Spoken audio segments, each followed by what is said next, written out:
Audio rolling. Video rolling. Okay, come. We'll go take it.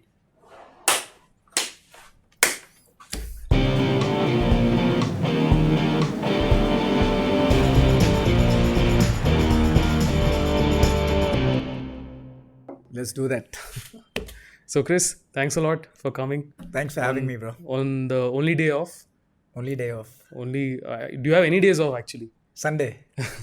But I make sure I squeeze in a workout on Sunday. So, I think it's a great segue to start. We're using very fancy words. I know. Please. I have to do that. It's a Please professional. tell me the meaning of what Segway is. Because all I've known about Segway is those little scooters that they keep riding in grounds and stuff. That's the a brand, right? Is that the brand? Yeah, it Segway? is. I'm just messing with you, bro. Oh. Okay. Guys, serious. Let's go. So, Kris, I think it's a great way to start this, probably by discussing how you sort of work out or what your schedule is like. Because you just said you get one day off, even in that day you squeeze in a workout. Yeah. There's so much around the world of fitness where there's too much information online, right? Everything's online. Yeah, everything's online. How much should somebody work out if they are in that zone where they want to get fit but they don't know how to get started? And I think we have discussed this so many times that people go too hard in the beginning, right? And that's one of the things I learned from you, of how you pace yourself off. How does one get started? How does one get just start the journey towards fitness? Same way you start your education process, right? So there's like a foundation for everything. So again, depends on what your goal is. So if the goal is to lose weight, then you got to start with the plan of losing weight. That will right from that will start with right from what you're eating and how you plan your road ahead in terms of your training. Could be strength, could be a mix of cardio and strength. How much you're eating, how less you're eating, what your activity levels are. That is outside the gym, which is more important because you're going to be in the gym max 1 or 2 hours. Rest of the time, what are you doing? Right? How are you keeping yourself active? And most importantly, people lose this side of things where they want to get from point A to point B, but then how do you sustain it after that? Right? So all of these things need to be figured before they start the journey. But don't break your head over it. If you really want to kickstart your journey into fitness, just go join the gym or do something that improves your activity level. Could be a run, could be playing a sport, but stay consistent. Because once you're on a roll, then everything starts opening up. So, what was your origin story? Where was it rather? Okay. And what is life before fitness? I'm assuming there was some life that you had before you were phantom. So I was an overweight kid. My grandfather took me to the gym when I was, I think, 13 years old. Did he go to the gym? Was he somebody? No, he just wanted me to lose weight. So my But how overweight? What was at 13? What was the weight like? I don't remember. Not 13. I think very younger than that. I still remember because I just got out of boarding school and then I was living with my grandparents for a while. And 5:30 they used to wake me up. It was like a punishment for me. I used to go to the gym at 5:30 a.m. And probably I was the only kid there. And the guys used to make me run around the terrace, the trainers there. And then I used to just chit chat. And that was my first step into a gym. And I was always fascinated by these guys with huge muscles and working out and stuff like that. But I never really, thought out this would be a career for me. But I'm still a foodie. So I was majorly into sports. So I was active. I was overweight, but I was active. And once that activity level stopped is when I started putting on weight. At one point, I was 108 kgs. And this was in Mumbai when I was venturing into the audio engineering field. So my fitness levels were bad. My food habits were bad because I was working post-production. So when you're that's exactly. So you're working throughout the night. Yeah. Then you get home at like some 3-4 a.m. You sleep for a couple hours. Then you're back to work again, and you would just eat whatever was readily available. So I went up to about 108 kg. I still have my pants, which are like 42 inches around the waist. And I still had a membership in the gym. I used to go. One thing I used to do regularly was deadlifts whenever I could get a chance. So it was not like I didn't know what I was doing in the gym because I had my fair knowledge on what to do in the gym and stuff like that. It's only when I got back from Bombay is when I seriously started looking into losing weight. because I'd done my audio engineering and then I wanted to get a solid degree because my folks were forcing me to have a degree. So I'd come back to Chennai and I enrolled in BSc Visual Communication at SRM. So then I went and joined a Gold's Gym. I paid a bomb. I think back then 30,000 rupees is a lot of money because the girls there were good.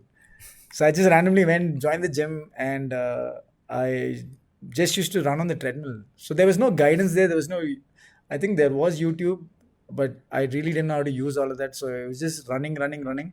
And you would see these random bodybuilders do stuff, and then you would, try to replicate that, it's a bicep curl or a pull up or various kind of exercises that you normally see them doing, but you have no idea what it does.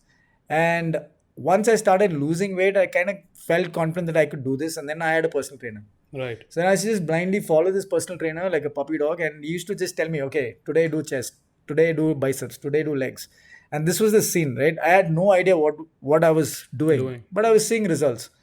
And after a point, it just got very monotonous because I knew that, dude, this guy's just milking money out of me because after a point, I'm not seeing progress. Now, what do I do? So as always, the only person that we all looked up to growing up in terms of fitness was Arnold. Schwarzenegger. Yeah. So, the book was a world famous book. So we got those, me and a couple of my friends, we had that book. We used to start, it was called the Blueprint or something like that back then. So we used to jot down all the reps, the exercise that, he used to do, and we used to repeat that. Right. And that's when I started to understand nutrition. Right. Also very basic stuff, because this is what I really like, because, when you read about Arnold's diet and all of that, it was very basic, right? Keep your protein intake high. Keep your carb intake low. Minimal amount of fat, if you want to see the kind of results that he was saying. So that's exactly what we did. I still remember I used to go through about 16 egg whites a day, boiled chicken breasts and vegetables I did that for almost a year. Right. Yeah. So very interesting. So when you were in Mumbai, I mean, I'm assuming this is the overweight days of types. But what were you doing there? What was the career that you were making? So I was an ADR recordist. Okay. So what does that person do? So he records dialogues for movies and stuff. Okay.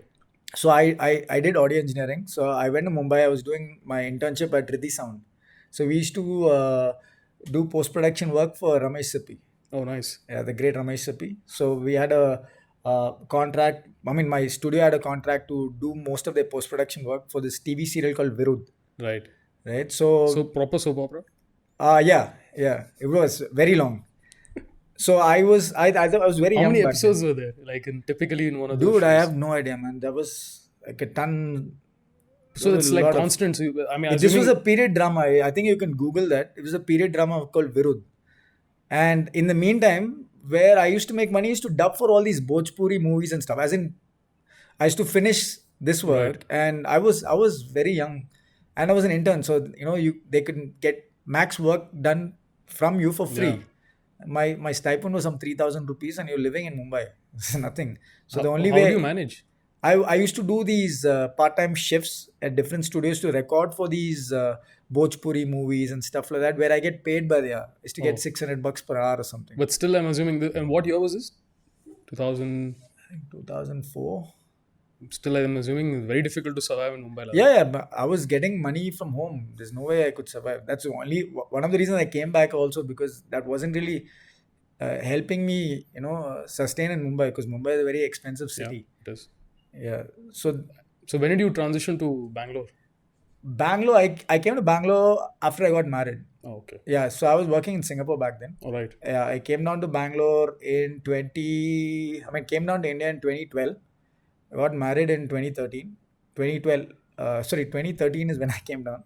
2013 I got married. 2014 I moved to Bangalore. Right. So I'm assuming there was a moment in your life when things changed and said, okay, now fitness is. Yeah, so that's a funny story, because when you're in Singapore and you've seen everything in dollars, it kind of gets to you thinking, okay, what, if I come down to India, I'm going to make a lot of money. And I came down to India, I didn't get a job, right? So whatever money I had, I went and joined a gym, and I was just working out because I had to figure out some kind of work for me. And I was married then. When you're married, you have a lot of responsibilities that come along with it. And me being me, very chilled out and relaxed. I don't stress too much. And I was just working out in this gym, and then one of the owners just was having a chat with me and asking me what I was, what do I do and stuff like that. Because I was the only guy over there who used to be into Olympic lifting and Right. stuff like that. Then we chatted, and he said, "Why don't you, train here and train the trainers and coach and stuff like that?" And I said, "You won't be able to afford me." And that was the conversation. Then I got into this company called Sports 365. Right. Right. Can I use these? Yeah, you can. Right. So I got a job there for 30,000 rupees a month. Okay. Right. And this was me being very desperate. Tried a lot of places, and the only place that I got, and they said you can join immediately, was that place. I had no idea where Bangalore, I don't know where each place was and stuff like that. Right. So the first day I went to office, I was sitting in front of the computer, and I'm used to an environment in Singapore where I was the boss. I could do Right. whatever I wanted. I just had to get work done. Staring at a screen, there was a desk like similar to this, like a long desk. There's 10 people sitting there and clueless. And I'm like, dude, this is not me. I cannot do this. And I just told my boss at the time, saying, listen, I got to go back home at some stuff. I just made up some stuff. And I went to the gym. And I was working out there. And I was very, very annoyed. And I was just blasting music and working out there. And that gym gave me all the freedom to do whatever the shit I wanted to do. And he's like, what happened? And I asked him, so is the office still open? He's like, sure. What are they offering? I said, listen, man, they pay me 30K. Match it. I joined right now. And that's how it started. Wow. So just one spur of the moment. That's how. It just started like that. And after that, there was no looking back. And that's something I loved because, my work started at 6:30. I used to be there at 5:30. I used to finish my workout. I used to handle the batches. I used to train the trainers. I used to have personal training. And I used to head back home. I had all the time in the world. Right. And I was doing something I really loved because honestly, the money did not matter to me. Like Right. it was never about the money, even though people used to hound me saying, dude, you're getting underpaid. Dude, Right. what is after this? Because I was very happy doing what I was doing because I was having fun. Right. And then I knew that if I had to do something, it has to be around this field. There's Right. nothing else I can do. And it's a crazy journey from there, like now to training national level athletes, Yeah. to training international athletes, movie stars. Yeah. So I think life has changed. Like Yeah, it's been a 360, blessing. right? Yeah. Crazy. So it's just all one moment which did it. Just one moment. Of course, there's a lot of hard work, a lot of struggles, but Yeah. then if you're really passionate about something and you really if you're really passionate about something, right, your work will stand out. So you don't Right. really have to go please somebody or go out of the way to do something. And that's your mantra, right? Because you feel like you enjoy the process. Of course I do. The reason, you guys ask me, right, why do you work out so much, or why do you do all this? I'm genuinely passionate about what I do. Yeah. And people like, you work out twice a day, thrice a day. I'm like, yeah, because I like to do it. It's not like I'm forced to do it. Yeah, exactly. Yeah. Because it's not exaggeration, right? You do 3 workouts a day. Yeah, I do. And now your Apple Watch and mine are synced. So I know when you're working out, when you're not. You do easily 3,000 calories a day. Yeah. 1,006 is a kilo, right? Yeah. So that's... No, 7,000. Oh, okay. Oh, Yeah. completely off. Yeah. Probably take that out. but the funny thing is, like, that's a lot. That's like half a kilo almost a day. Yeah. Right? You're burning constantly. How do you get into that zone? Because that's a very elite... It's- I would say, because I think professional athletes and people trying to make weight who are in mixed martial arts or wrestling who have to showcase body, they're the ones who go through that kind of routine, right? Where they have certain, like, they consume 10,000 calorie plus or they're not, they're trying to burn weight and make weight for an event. How do you get into that zone? I haven't honestly thought about getting into that zone, like you call it. It just happens. For me, the criteria is that I wake up today and I know my program and I know I have to finish XYZ today. And my schedule, right? I start my day at 6:30 and I'll be lucky. So, there are 6:30 times when you come in late and I'll be happy. Like, I don't get pissed at a client coming in late, because if you're late, I would have squeezed in a workout I've within seen that time. so many times. Yeah, so for me, it's like every time I get, and I try to complete whatever was there for me to finish that day, and that motivates me.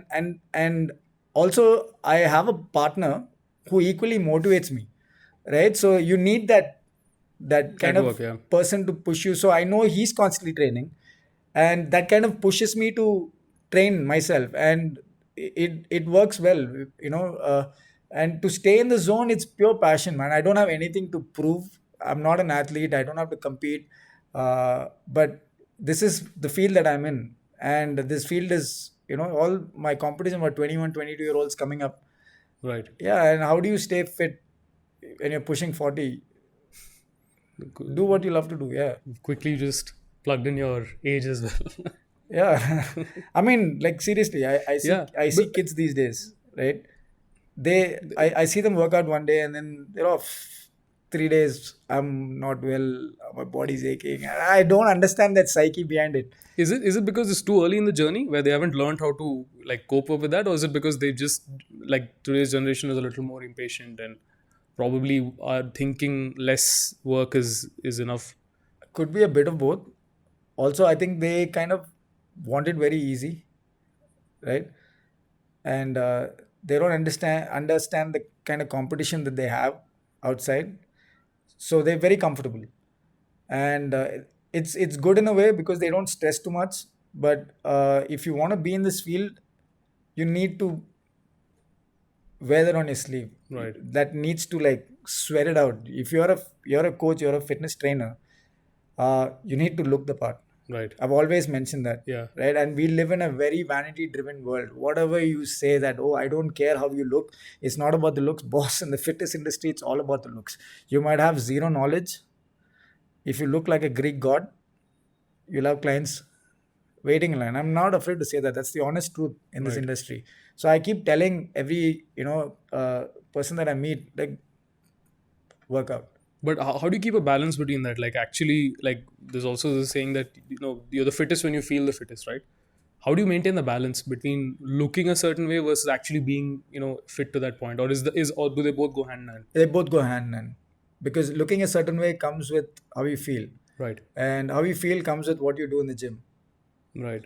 If you are working out, it'll automatically resonate in your attitude. It'll automatically, it'll show. Right? The moment you start seeing results, the sense of confidence just goes up. Right.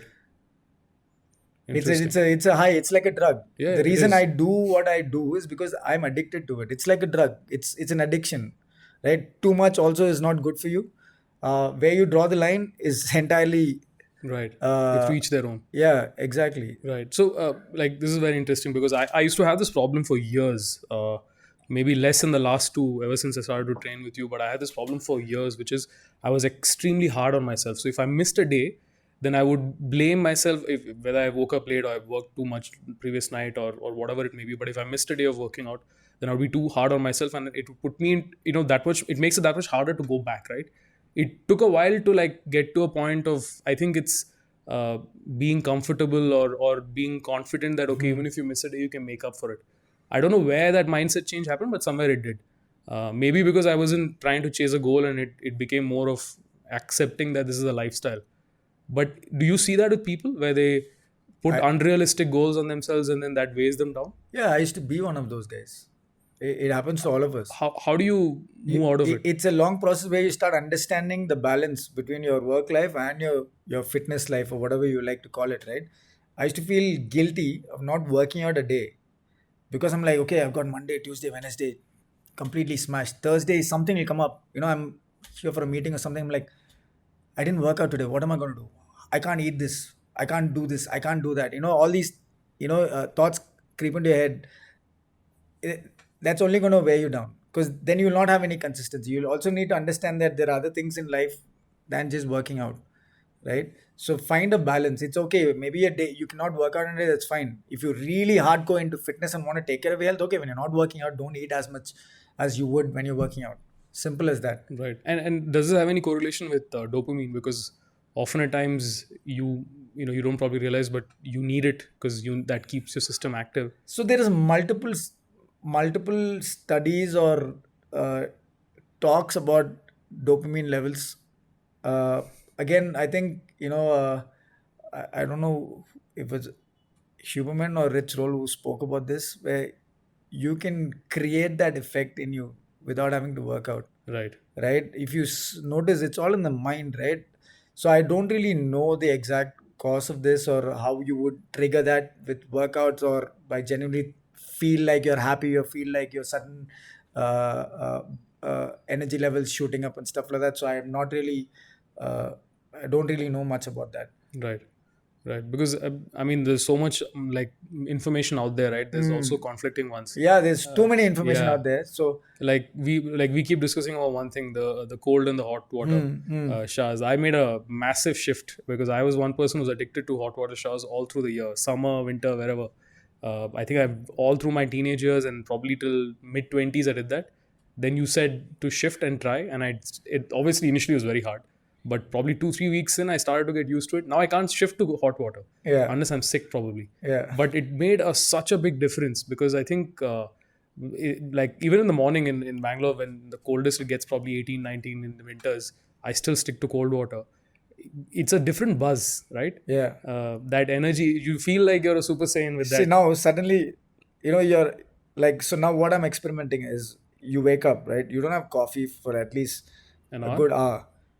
I wake up and I'm like on zombie mode. And then I go take a quick cold water shower. Quick as in at least minimum 7 minutes you're on the cold shower. When you come out, you won't believe. You feel like you just had a shot of espresso. Right? Your energy levels are top notch. Your mood levels are brilliant. Like I can't explain that. You should try that.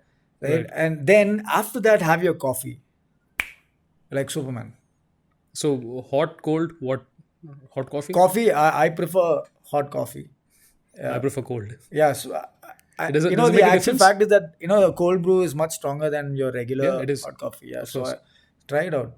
Right.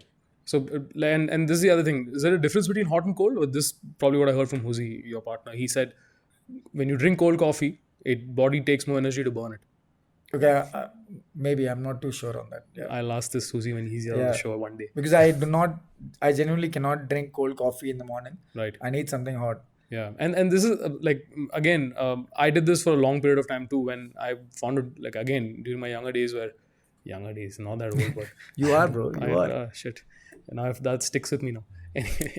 But there was a time when I needed when I would have 3-4 hours of sleep. I would wake up, wanted to go play football. I would wake up and I would want coffee next to me. Yeah. So before I get out of bed, I'm taking 2-3 sips, and that's what's getting me up, right? And obviously now there's a study that's not recommended. Because obviously it I think messes with your cortisol. So what's that about? Again, so they say it takes, studies say that it takes a good 90 minutes for cortisol levels to suppress once you're up. And once you have caffeine, as soon as you wake up, your cortisol levels are not completely depleted yet, right? So it kind of has a reaction with caffeine and cortisol, which is like a mixed reaction, which is not recommended.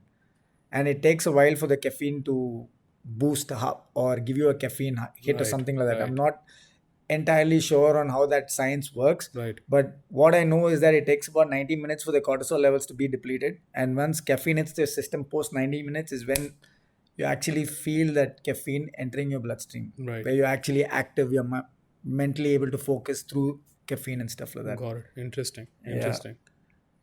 There's so much information, right? There's so much information, so I don't really know how much of it is true. So that was going to be my next question, because you experiment a lot on yourself and then you give that advice to others because you tested it.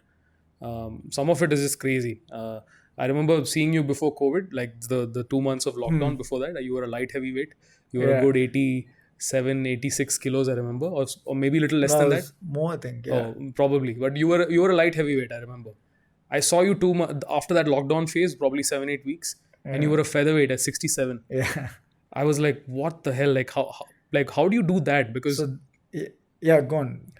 Like how do you change or augment your body so sharply in that short space of time, and you consistently do it? It's not like once or twice, right? You like for fun you keep doing this every 3-4 months. Yeah. So one thing that I've been constant with is the best thing that happened to me during the lockdown is that I started going on. I mean, I became a vegetarian. I used to be a hardcore meat eater, and I was living off some 4-5 scoops of whey protein a day. I was huge, and my goal at that time was to keep lifting heavy weights and stuff. And then naturally, I couldn't do that at home, and I went off on a complete vegetarian diet, and I was cooking the food that not vegetarian, pescatarian.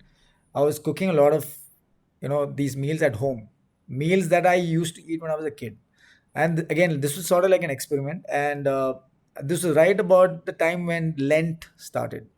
So I said, okay, let's give this a shot. I've never followed Lent, and I said, okay, 40 days, fine, let's do that. Right. And I was busy with my online training and stuff like that, and I used to have time around 6 p.m.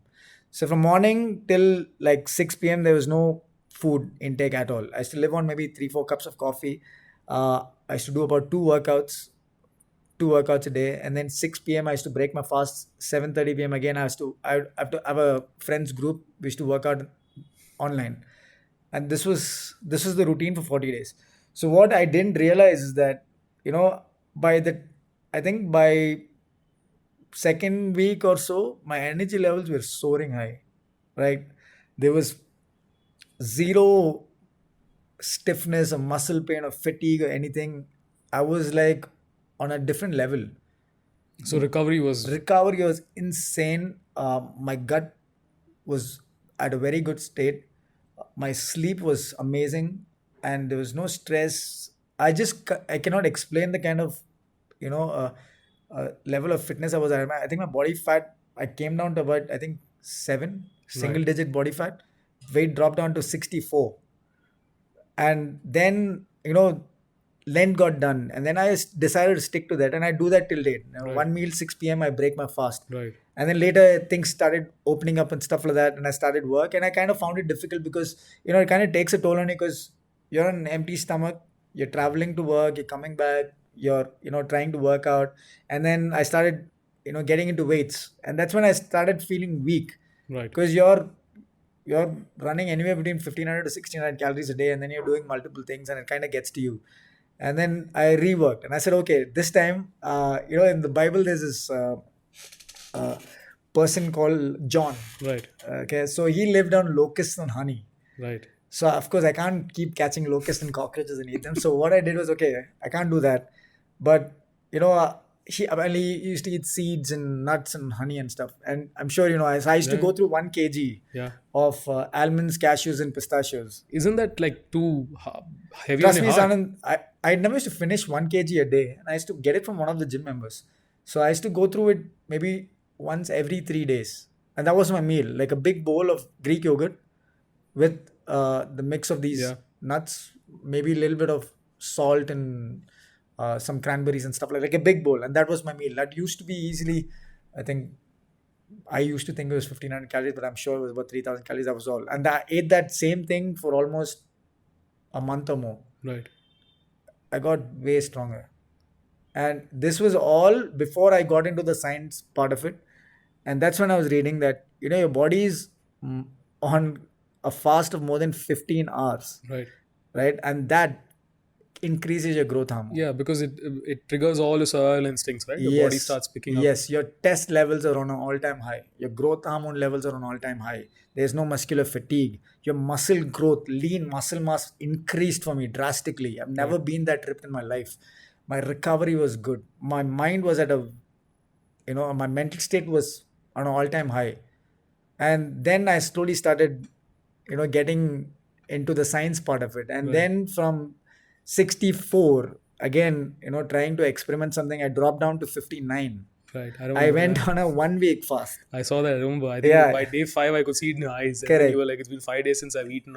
Yeah. So you survived on coffee and Coffee, water. right. Yeah, that's about it. Wow. 7 days. 7 days. Wow. So I could work out maybe. I first 3 days I tried to work out. After that, you saw my condition. I just couldn't. So what happened to the body? Like from day 1 to day 7, what are the changes you saw? So the first day, I'm used to these fasts, so you don't really feel much on the first or second day. The third day is when you kind of start feeling lethargic. Fourth day, there's a sudden increase in your adrenaline. You suddenly feel energetic, happy, like you want to go run a 5 kilometer run. And then what happens is, again, your energy level dips down. But what changes is your skin tone. You suddenly feel younger. For some odd reason, your muscular fatigue, you don't feel stiff, you don't feel pain. Day 6, by end of day 5, your sleep cycle is off. You're cranky and you're weak, and Right. it's a mix of different moods and Right. aches and pains, and yeah, it's a So like, but you went through that, but then at the end of it, At the end of it, net, it was good for the body, right? You felt Yeah, I felt it was like a reset for me. Right. It kind of reset everything, and then I was able to gain more muscle after that. right. So I went down from 60, I dropped down to about 59. Then I went up to 11 kgs of muscle. Right. Not 11 kgs of muscle. I went up to about 70 kgs, and just to experiment. Yeah. Why isn't fasting and conversations around it like more prominent in our society? I think it's in the West. I think everything in the West generally science-wise is obviously ahead of us, and then we take trends. But fasting has been always there in our Yeah. religion, right? Because Yeah. be it the Hindu religion, Islam, or even Christianity, there are days in the month or sometimes a whole month that you go where we don't eat, and or you eat one meal or two meals, and then there's always it's considered cleansing of the body. Somewhere that's lost now, right? Where in our society, at least, we don't equate it with, as a country, we're not that fit. We Yeah. don't have fitness in our culture Yeah. as much. I think all of these are, sort of like fads, right? Suddenly, 5 years back, we had this keto diet coming, and everybody was on keto. And then there was the Atkins diet, and Yeah. there's different things. So right now, I think it's the season of fasting. But not many people know the importance of fasting, nor do they know how to exactly fast and get out of the fast, right? Right. So a lot of people think fasting means just deprive yourself of food and just lock yourself at home. That's not exactly fasting. And also, you need to have a deeper purpose on why you want to fast and put your body through that. Right. Right? There are people who do fasting for the sake of losing quick weight Yeah. for a particular. But that's something. always short-lived, That's bad. right? That's exactly. Right. So again, if you really want to get into fasting, you need to understand and ask yourself, why do you want to fast? And fasting has always been there in our religion, in our, Yeah. and it's always had benefits. Right. If they've been doing it 300, 400 years, we're not stupid to, follow it. It's Right. just that over the years, what happens as kids when we grew up, you tell me, do we actually know what is breakfast, lunch, and dinner? Mhm. Right? Is your body programmed to eat breakfast, lunch, and dinner? I do. My mom said, okay, you better eat breakfast, lunch, dinner. It's a routine that is set in our lives. Right. So we feel that, okay, if it's 7:30, that means I have to have breakfast. 12 o'clock means I have to have lunch. Right. And it's been fed to us all throughout our lives. Right. We don't really need it. You only need food when you are genuinely hungry. Try it out. Yeah. So I always tell people, like, even you were doing it for a long time, I right? did for like a good period of time. I lost 8 kilos in a month. I remember. But I regulate gym with football, right? I take both together. I actually saw a big difference in week 2 when I was playing football. I could run more. I was because I obviously measure all my steps, my distance. I was covering more distance. I was less tired, and I felt I had more focus. So then, and I, gauge focus on the basis of my touch on the ball, how close I can dribble past somebody, etc., etc. And I wasn't getting tired, so I could keep going. I still remember there was a moment where I back then I had a flatmate and I mistook his t-shirt, right? And he's an M. If you've seen him, and I'm at best an L. But I could wear the M during that period because I remember, like, for that 4 weeks or whatever, it was quite intense. So you really do shrink. Yeah. The thing, however, is you could get out of it, then you can't go back to your 3 meal. But then if you do, then you bounce back very quickly. So body just plays around, right? It's like a transformation in itself. Yeah, I'll explain that as well, right? So the thing is, you're doing 1 meal a day. My body adapts to 1 meal a day. I cannot go and have 2-3 meals a day unless and until I'm traveling, or if there is some really good food out there which I want to indulge in, then I don't mind breaking it, right? Right. But I can always get back to 1 meal a day. Recently, I was traveling. So I'd gone to places that I knew I would never come back to, and these are food items that I knew I'd never eat before, after. So I went, indulged myself. I came back to 1 meal a day. Again, for you to get back into the rhythm, right? It takes about 46 hours for your body to get used to it. Right. Right. So don't punish yourself saying, okay, I've done 1 meal a day. Now I've gone back to 3 meals a day. So it's very hard for me to switch back. Of course, it'll be hard for you to switch back because your body is suddenly getting 10x nutrition, and from 10x is dropped down to 1. So the cravings will start. So this is exactly what I tell people who want to lose weight, right? They tell me, but I'm hungry. Of course, all this while you've been feeding yourself, Right. say 5,000 calories a day, and you're dropping it to 3,000 calories a day. And naturally, your body is going to crave for that, extra calories. So that is something you need to mentally fight. Mentally, make it a point that you're not going to go back to it. So you can do it. It's all in the mindset. Right. Same like if you've been fed breakfast, lunch and dinner and suddenly someone says, today no breakfast, you feel like someone's deprived you of your meal. Right. So what's the toughest substance to what creates the most craving or that's difficult to control and regulate in the body?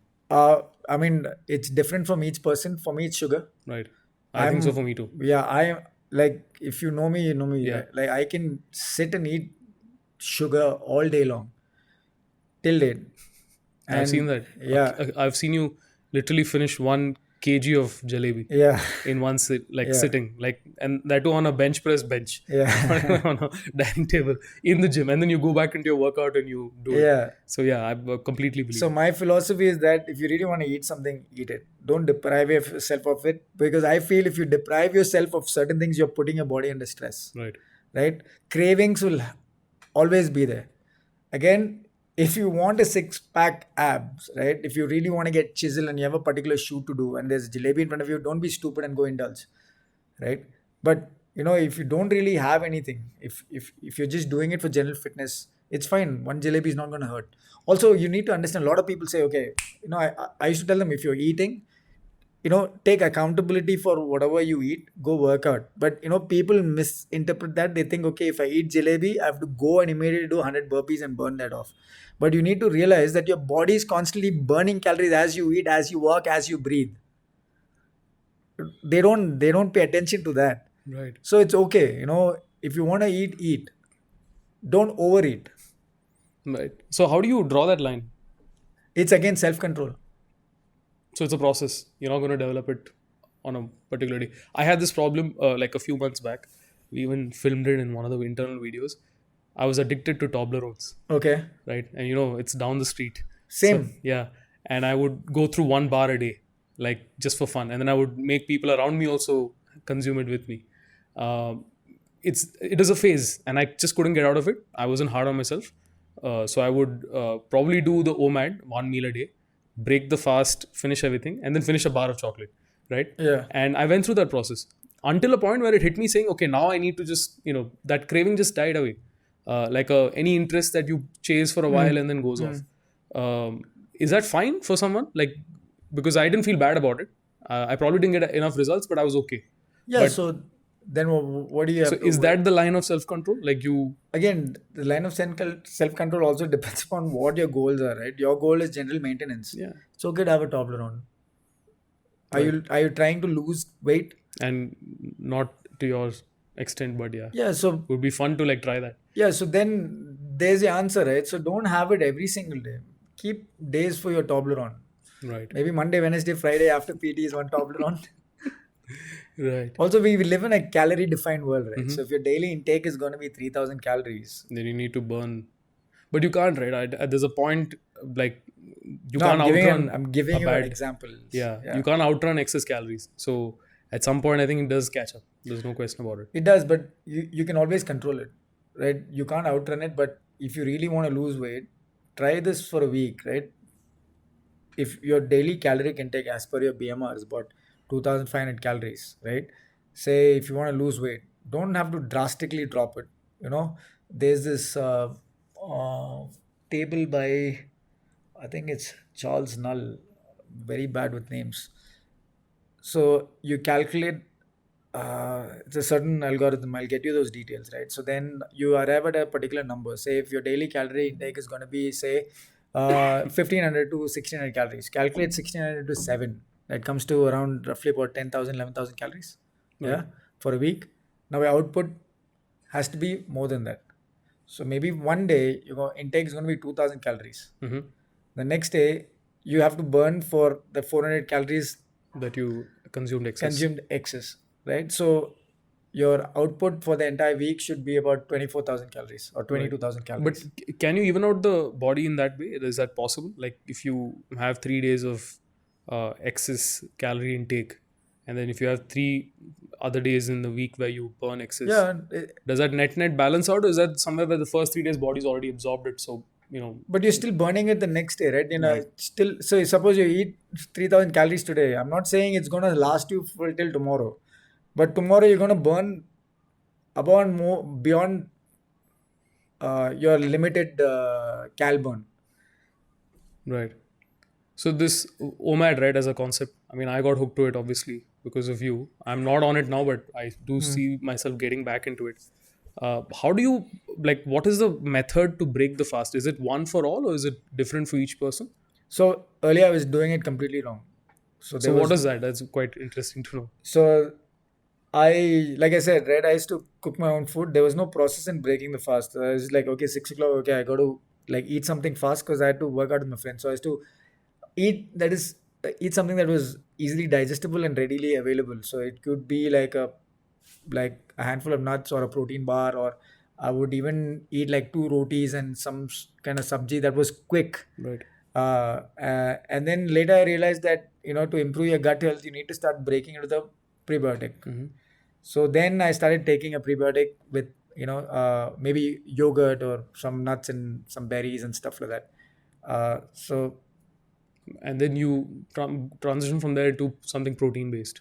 yeah, so I never break it with high protein. I always break it with yogurt, nuts, and a little bit of berries, mainly a lot of seeds, and then I have my protein. And after that is when I have my main meal. So the entire uh, duration of that is about an hour or so. Right. Because when you're at a fast for so long, after you have even a handful of nuts and yogurt, you're full, right? So don't force yourself to have that extra scoop of protein or whatever. So I give it some time, then I have my protein shake, and after that, so these days I don't even have my protein shake. Right. Yeah, So is there like an optimum time to break fast if you're breaking it? Like if you're having one meal, not can really. it be morning, afternoon, Anytime. night? I do it at 6 p.m. because that's when I'm free.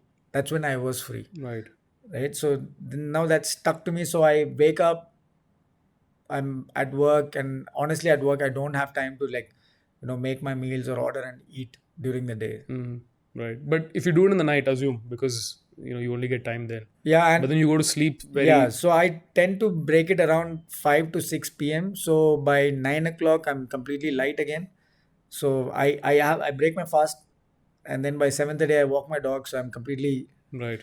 sorted. So it's ideal to give your body like 3 hours before you Yeah, sleep. yeah. Where you At have least no- for me, because I feel very uneasy if I eat and go to Yeah, I sleep. think it happens to me a lot now because I'm trying to squeeze in 2.5 meals. Yeah, Then that one meal gets late in the night because you then go back home and then have it. correct. Then you want to wake up next day either for training or for football or whatever it is. Then you feel that grogginess, right? You're a little heavy. Yeah. You feel it in the moment. You feel sleepy. So I think that's one thing that I think worked for me in big way. You worked outside of India. You worked Yeah. in India. Yeah. What is the difference you've seen, both in the fitness mindset as well as the industry in general? Work ethic, professionalism is leaps and Is God's it head. is it a function of society? Because in India in general, work ethic, discipline, punctuality, we are a little behind. we're Right? way behind. Yeah, it's a phenomenon as a country. We are like that in a lot of ways. I don't really know about that, but at least in my Look at our industry, train, Yeah. or flights, the frequency at which it sort of is yeah, but delayed. it's not like even abroad they have their own issues, They do, right? they But do. when it comes to work, everybody brings a certain amount of professionalism forward, whereas here it's still very laid back. And you see that changing now, or is that I mean, I don't really know from a corporate point of view. Maybe that's changed, but in the fitness point of view, still lots of work needs to be done because of late what's happened is right after the pandemic, everybody's a trainer or everybody's a baker, and uh, there is no line to define who's legit, and who's not? who's not, Right. right? And India still does not have a governing body that has anything to do with certifications or prioritize a particular certification that says, okay, these certifications hold credibility. Half the trainers in the gym are not certified. So and you're trusting yourself, Your body and you're trusting them trusting to. your life with them. Yeah. And if you don't really know what you're dealing with, then how is the industry going to move forward, and how are you going to see changes? Right. So Whereas in the West, you cannot just randomly go and join a gym or train at a gym without holding a particular certificate that falls under that category. Right. So if you're You can be sued. right, you were saying. So if you're in strength and conditioning, you need a certification for that, or if Yeah. you're for yoga, probably. But like this is the problem with fitness in a lot of ways, also, right? Because everyone has their own method. Everyone has their own. That's good. That's very good. Have your own method. So how do you even it out in terms of like from a validation or accreditation standpoint? How do you? I don't think in India you can, because we are too big of a country to validate any of that. I'm just say, at least when I'm hiring, I want to make sure that my trainers know the simple science behind the human body, like basic anatomy. Once you have your framework ready, then you can work around it, understand, study, and get better. But what's happened of late is that everybody's become a trainer, and there's OMAD diets are there on YouTube, Google. Everything is readily available, and its only difference is that an A grade trainer gets paid X number of amount, a new trainer gets paid X number of amount. The client has to choose between this and that, and they make their own choice based on how much they want to pay, right? So one thing with the trainings that we see here is that how many of you all have sat in front of a trainer to understand what roadmap you want to follow, right? Where is your fitness history? What kind of issues that you have? When was the last time you sat with the trainer to understand where we are right now and how we're going forward? And all of that doesn't happen here. And tomorrow, if you're traveling to another city or another country, we do not have our case files to be transferred there, so that trainer knows exactly what Right. we are going through. It's also because a lot of educated people in general in the past haven't pursued fitness as a career, right? Yeah, now that is changing. Yeah, that's changing big time. And I think you're an exception in some ways, probably, because you go really deep, you do research on your own and you want to understand more than what you're required to. It's a very funny story. I went to my doctor yesterday. Obviously, I have my ACL knee that I need to show, and obviously I had an issue 2 weeks back, right? His diagnosis and what he prescribed to me is exactly what you asked me to take 2 weeks back. Tendo care. Yeah. I spent like extra money on getting advice because I thought No, but they would that's good advice, right? It is, but I think you spotted that. Yeah, again, I'm not a doctor, right? I'll Exactly. tell you things, but I would also tell you, please go to a doctor to get that double check, because I can be wrong as well. Sure, right. Yeah. I think so. What should trainers today do? Because I feel unless you break out from that, say, clutter of a lot of these average trainers who are from bodybuilding backgrounds or who are in the traditional weightlifting gyms, it's very difficult to price yourself higher, right? Because that's what every fitness trainer wants to do. They want to break out and wants to create a brand for themselves. And I think there's an element of you being selling your personality, and there's an actual element of you knowing your stuff. How does one get to that point? By educating themselves constantly. I would suggest, see, you can be from a bodybuilding background, you can be from a village, it doesn't matter. First and foremost, for a trainer, you need to work out. You need to look the part. Right? You cannot have a big paunch and not work out and give me excuses saying, yeah, I'm injured, I have this, I have that, I've not worked out. That's an excuse. First and foremost, I tell this to everybody, right? If you're a trainer, look that part. If similar, like if you want to be cast as a hero in a movie, you need to look like a hero. Right? Like I said, it's a vanity driven world. You look the part, then you work on it.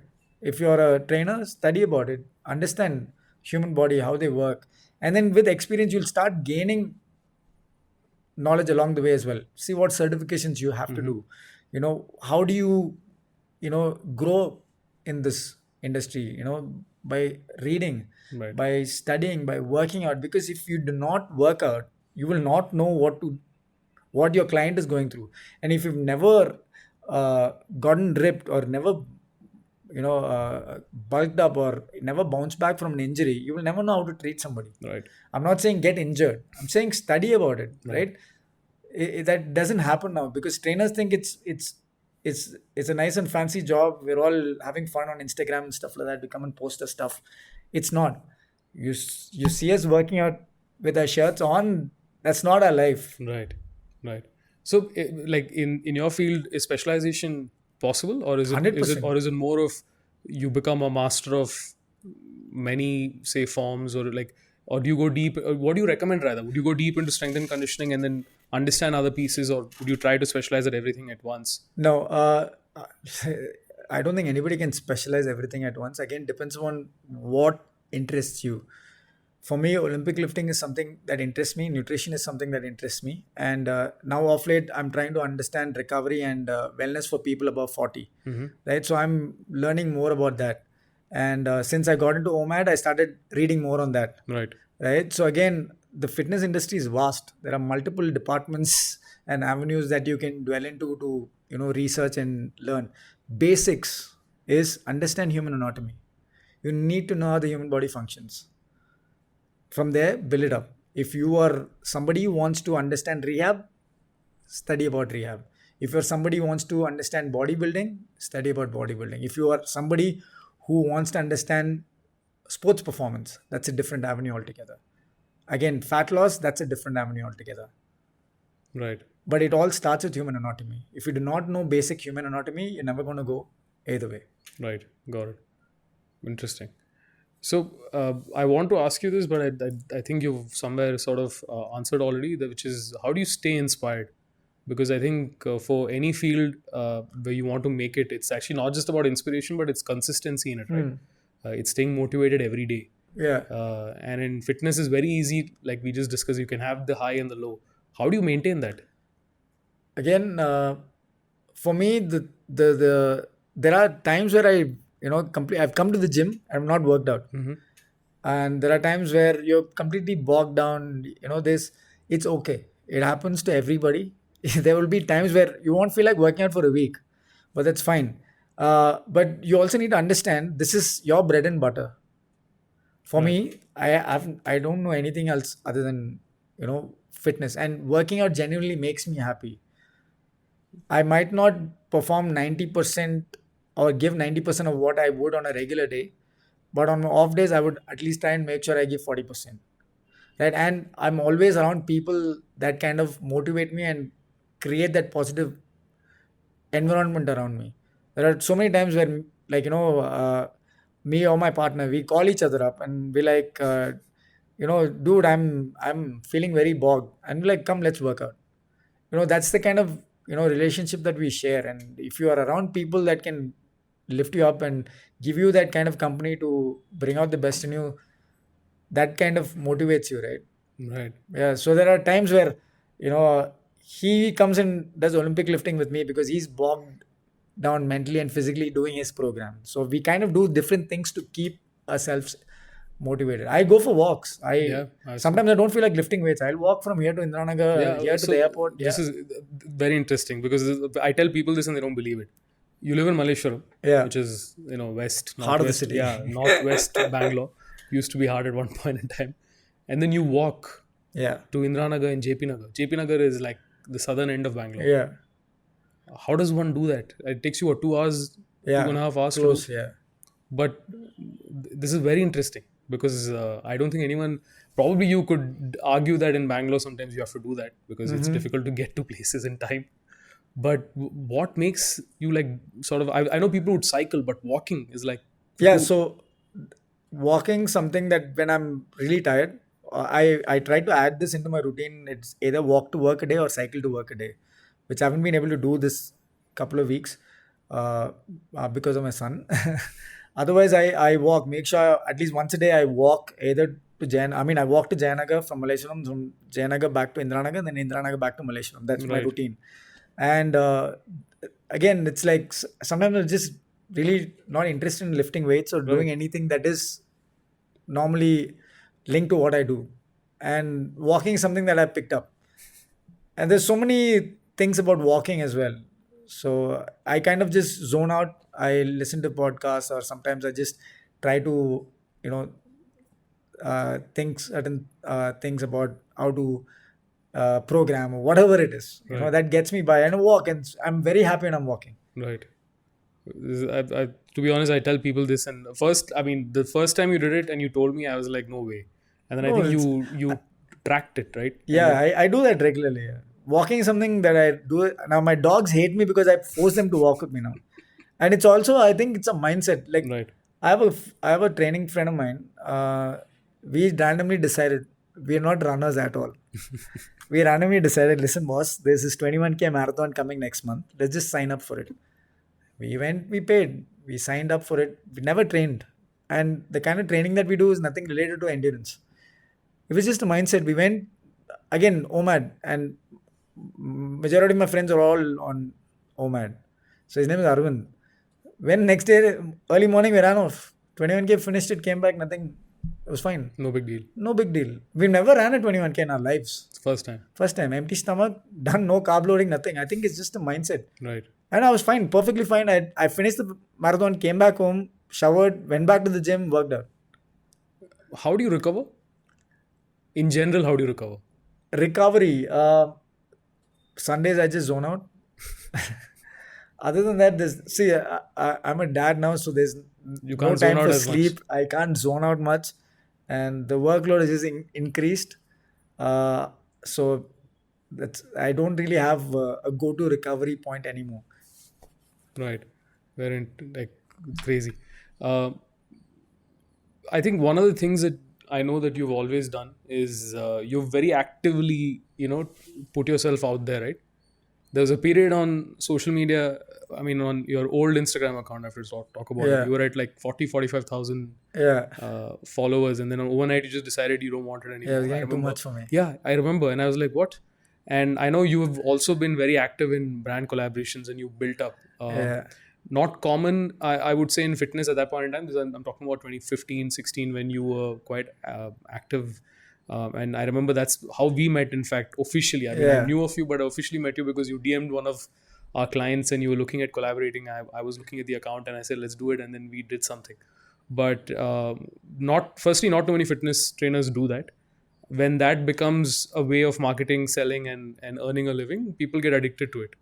How did you just disconnect overnight and then just do away with it? And then you started a new account and then now you're growing it back again. I was forced to start a new account. Right. Because you forgot the password of the old one. Yeah. Which you still hate me for. Of course.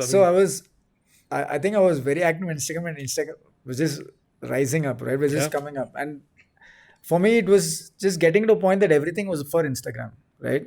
If I'm doing a workout, it's for Instagram. If I'm eating something, that was Instagram. And I was just addicted and hooked to it. That was not me. And then it got to a point where, okay, today I have to post for somebody, tomorrow I have to post for somebody, then I have this post lined up, and my entire life started revolving around that, which is not my, it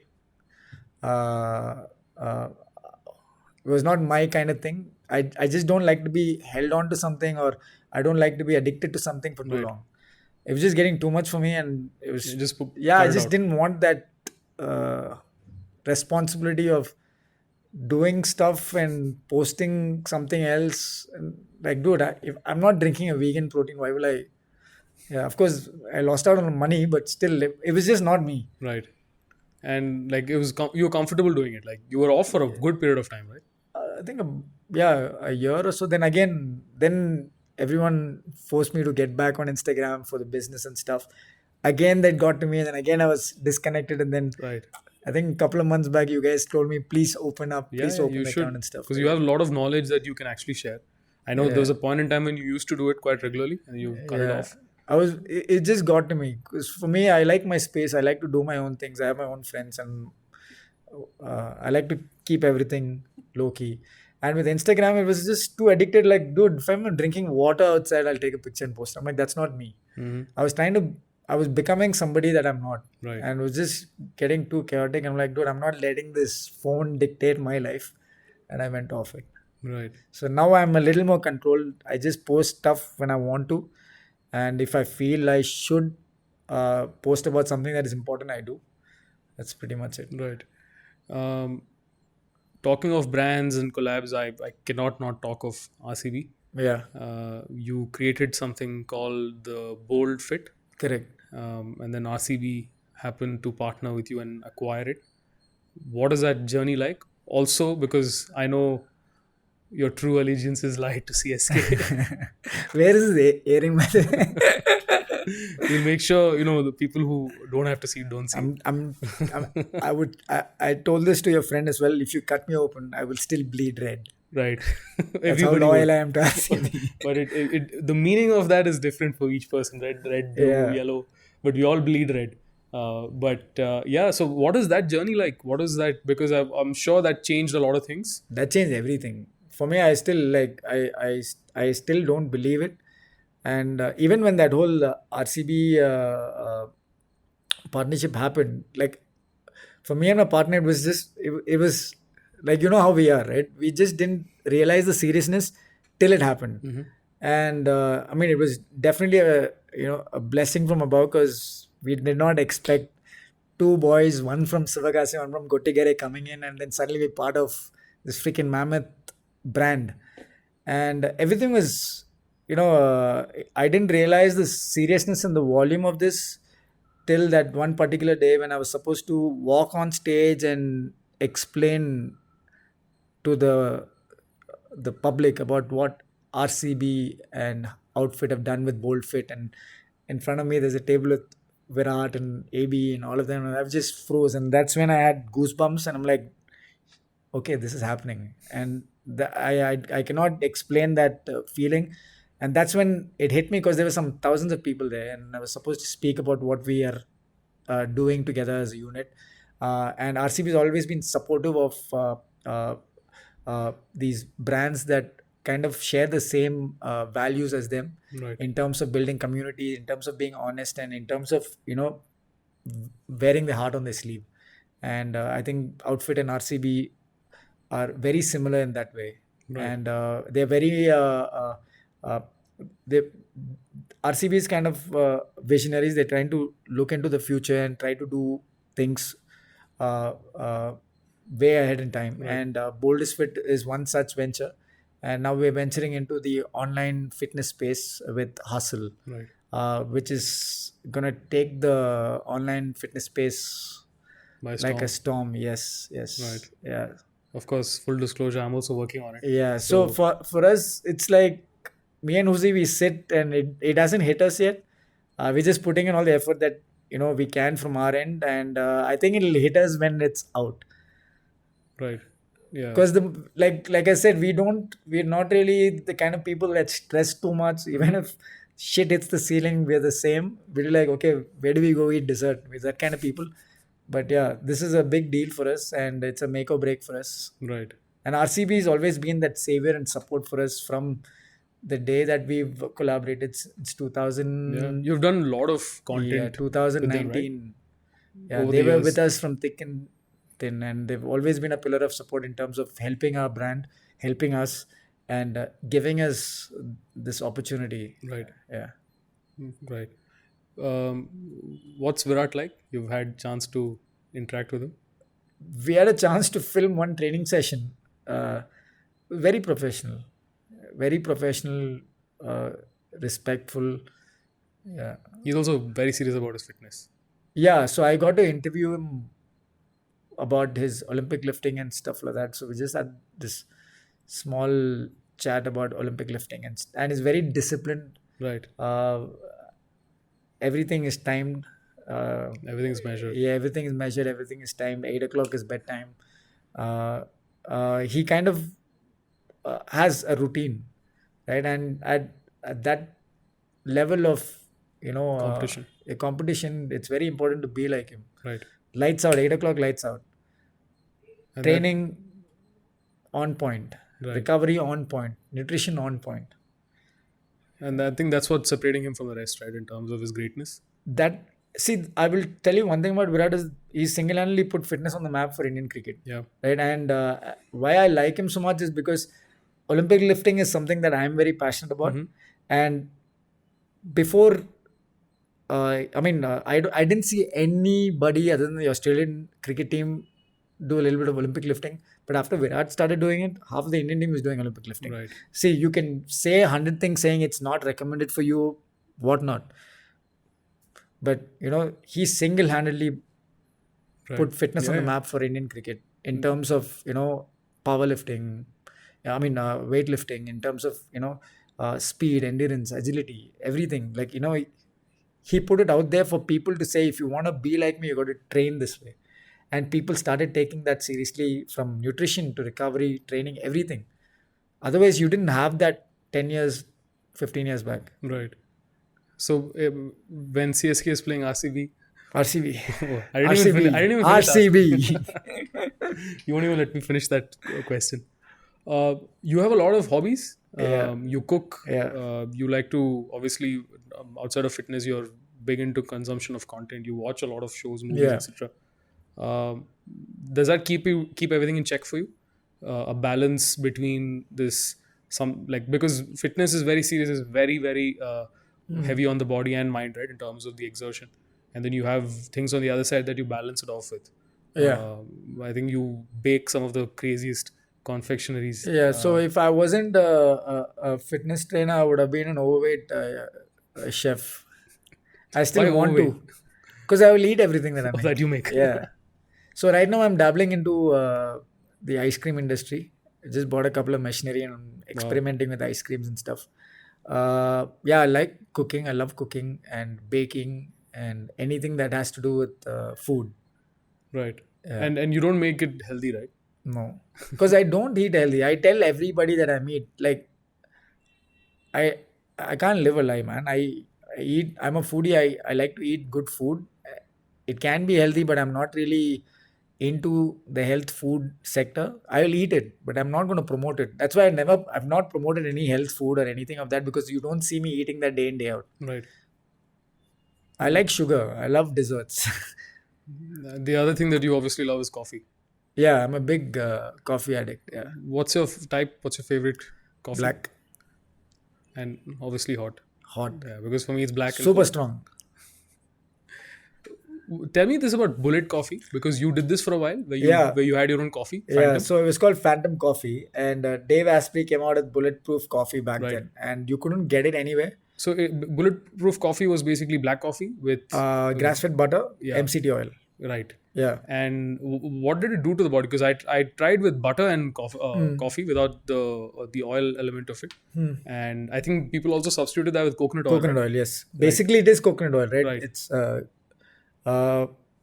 so there are multiple upsides to it, which is proven by science. The majority of the people who are doing the bulletproof coffee were following the ketogenic diet because high fat. And fat gives you that source of energy, and that MCT oil also helps you with your cognitive senses, keeps you mentally, gives you the ability to mentally focus and stay sharp. And again, caffeine gives you that rush. I don't know how much of it has been proven, but it did wonders back then.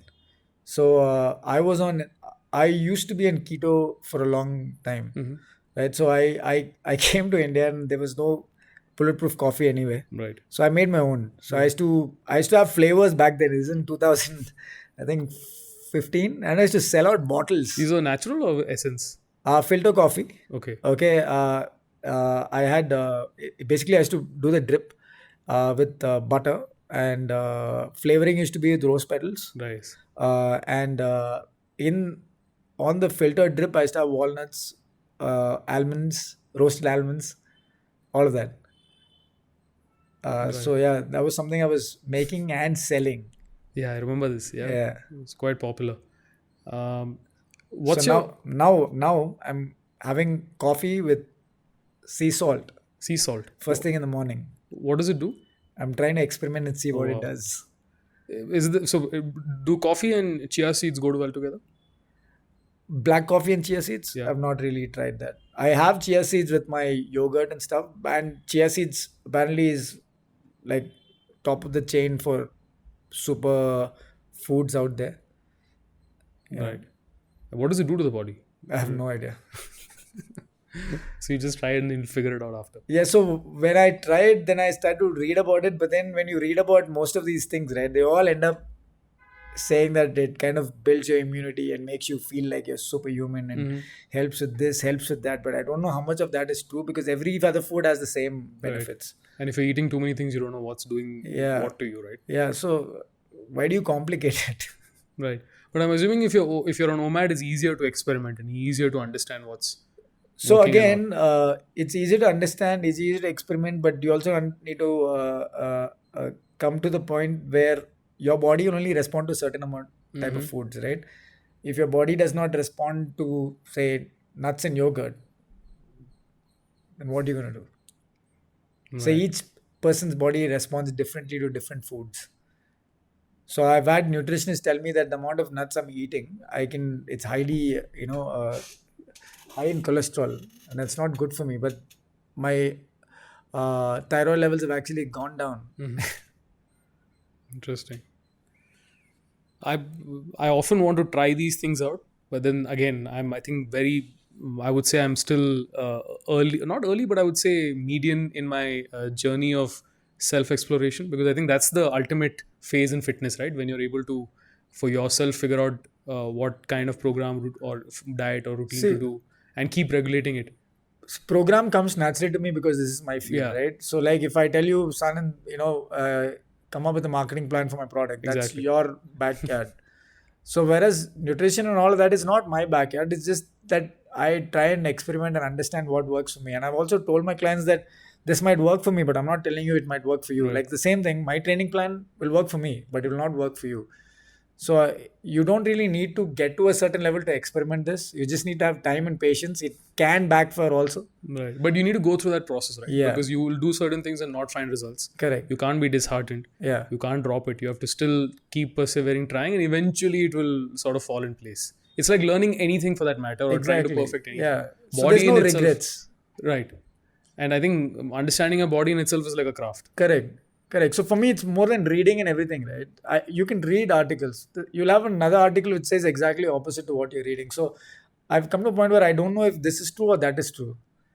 Now, what can what do I have to do? Okay, let's try it out. Right. Easier. You know how your body reacts to it. Good. Try functioning with 3 hours of sleep. I know what exactly you feel like at the end of the week. Try functioning with 6 hours of sleep. You'll know exactly what your body feels like at the end of the week. Unless you experiment, you will not know. Right. On sleep, I have one question. Is there a defined number that someone should aim to sleep? Again, like I just said, there are guys who sleep 2 hours, 3 hours a day because the body only needs that much sleep and they can function throughout without having any issues. The recommended time is about, I think, 6 hours a day is the recommended, but I'll be very lucky if I get 6 hours a day. Right. I've been getting 4 hours if I'm lucky. Right. Monday to Sunday. And you still do those 3 workouts. And you still burn those 3,000. Yes. So basically, it's come to a point where your body's adapted, right? I guess so. And that's, I think, the like a one-liner for like all skeptics out there, which is your body is like clay in a way. Based on the kind of program that you follow and the input and the output you do, it will mold itself to like match it. It's the most intelligent thing on this planet. Every time you do something, it keeps adapting, keeps learning from you, right? It's like you wake up at 6 a.m. one day, 2 day, 3rd day, 4th day, 5th day, 6th day, you're automatically awake. Right. Your body learns from you. Your habits, your ritual, everything is adapted to it. Right. You'll feel hungry, like, oh man, you said, bro, I can't do this. Bro, I'm feeling weak. 3rd day, like, bro, I'm feeling mad energy. Yeah. It just same. regulates. Yeah. Right. What's your advice to young fitness trainers getting into this line of work? What should they do to differentiate themselves? Workout. Simple. Keep it very simple, workout. Because the way you look is what will first put you on that pedestal.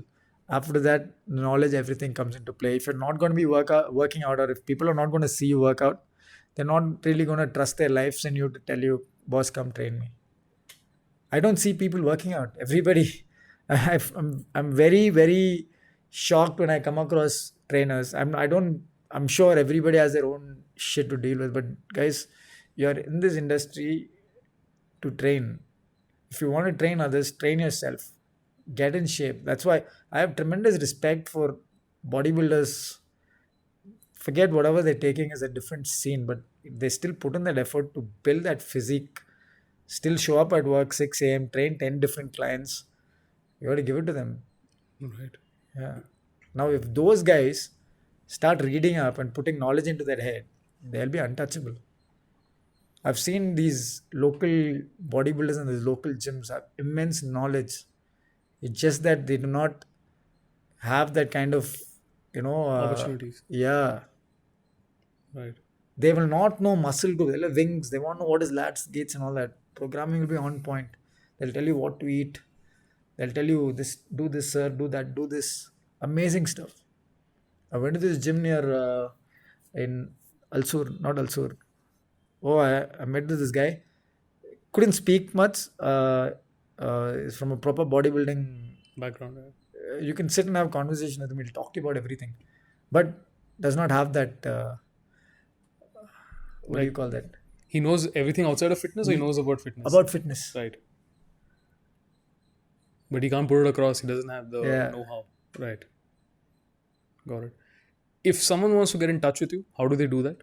Where Train are you with most... Phantom on Instagram, guys. I'm very active there. Okay, this is something we didn't touch upon. So why are you called Phantom? What's the story behind Phantom Boss? The Phantom Boss. So I came out of this workout. I came out of this workout called Phantom Workout. So which is like a HIIT workout which is time based, and it just caught on. A lot of people were interested in trying to do the Phantom Workout, and a lot of people were seeing mad weight loss results with that program, and we got called in by celebrities, went to Mumbai, did a lot of stuff like that. So that Phantom Workout stuck. And one of my close friends started calling me Phantom Boss because of Phantom Workout. He just randomly started calling me Phantom Boss because he was in some mood, and that just stuck. So ever since that, it's been that. And is this Phantom inspired from the great Phantom of the comics? Not really. Okay. It's from that. So I grew up in boarding school, and when my cousins used to come and visit me, right? Back then there used to be these Phantom mint cigarettes. Oh wow! It's from this brand called Yagnik, I think. Right. These little tiny dabbas, and that's when I knew the name Phantom, and then slowly I started seeing the comics, the movies, and stuff like that. So the genesis is a cigarette brand. Yeah, because I like the name Phantom. Right. And then later people start, it's called Phantom because that's like the superhero Phantom. He's so nimble. He's like a ghost. He's like a shadow. That's I think the most natural story that somebody would believe. Yeah, I'm like, yeah, sure. If you think so. I didn't know it came from cigarette. That's interesting. Yeah, I used to be hooked onto those mints. Right. And I used to smoke in college and stuff. Yeah. I know. Made that change. Yeah, so I think it all started with Phantom cigarettes. The full circle. Yeah. Anyway, Kris, thanks a lot for doing this. Thank you. It's been great fun talking to you and getting to chat on this side. Obviously, we don't get this opportunity because it's either work or workout. Yeah. So this is a pleasant change. I hope to get you back sometime soon. Soon. And we'll have many more such conversations. Done, bro. Where are you sending me the check? Oh, shit. I thought you'll forget Where's about the payment, guys?